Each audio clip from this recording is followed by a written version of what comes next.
Your Storm Shield forecast, only on Fox 47 News. It was another beautiful day, Justin. I hope you were able to spend some of it outside. Yeah, it was just a little bit, between the naps that I take throughout the day on the weekend. I was able to get out and go for a little social distancing walk with my lovely fiance. We had a pretty good time doing that. Temperatures getting back into the lower 70s today. It was certainly a beautiful one out there with all of the sunshine, and we're still fairly mild for this time of year. Again, closing in on about quarter to 11 o'clock. 58 degrees, that's the temperature outside MSU at this hour. And 58, that's a number that we might not see a whole lot of in the coming 7 to 10 days. More on that shortly, but we'll just bask in the glory that was today. 71 degrees was the high in Lansing. We had 72 for Jackson. And it was a lot of 70s across the area today. And again, with the sunshine, that certainly felt pretty nice, even though there was a gentle breeze. But temperatures, they've fallen quite a bit ever since then. We're still relatively mild, sitting in those middle 50s in most locations. But temperatures have a long way to go throughout the rest of our overnight period. They're going to tumble quite a bit more than where they're at right now as we go throughout the overnight. That wind is going to be part of the reason why, because we've got it diving down out of the north.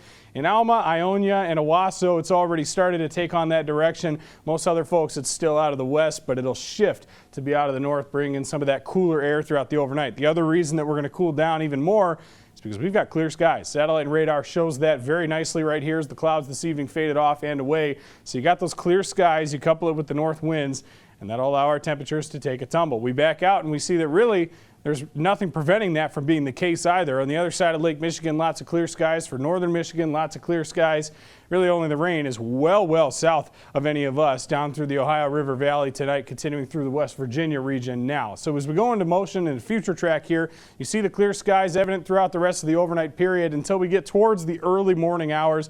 We're talking about 6 in the morning or so. We'll start to see some clouds dive down out of the north. So we'll have a mix of sun and clouds, especially early, maybe more clouds than sun during the morning part. But as we head into the afternoon, I think we have another mostly sunny day, at least in the afternoon for most folks. Maybe a few areas of some thin cloud cover, and then a few more clouds through the evening as well as we see that start coming in around after sunset. But again, I think it's going to be a mix of sun and clouds tomorrow. The only difference, temperatures are going to be much cooler than it was this weekend. So we're at 37 degrees. That's our overnight low for tonight. So we've still got another 20 degrees to go in most locations throughout the rest of the overnight as it stays clear. That wind again out of the north-northwest from 5 to 15. Tomorrow, it's a slower start. We start off around 8 a.m. or so, still in the upper 30s, but we get into those 40s by 10. We're up into the 50s as we get past noon, and eventually I think middle, if not slightly, some of us into the upper 50s by the end of the day. But again, we're going to have the mix of sun and clouds throughout. So it's not a bad day per se, but we still end up close to about 8 degrees below normal. We'll have much cooler temps than we saw this weekend with that mix of sun and clouds, the north wind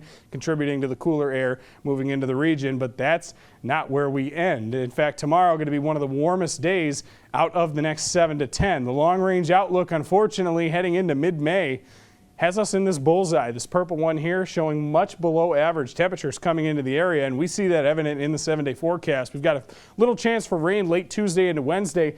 Other than that, the week looks mainly dry. It's just by the time we get to Friday, look at these temps. Maybe not even making it to 50 by Friday. A couple of areas of widespread frost overnight heading towards next weekend.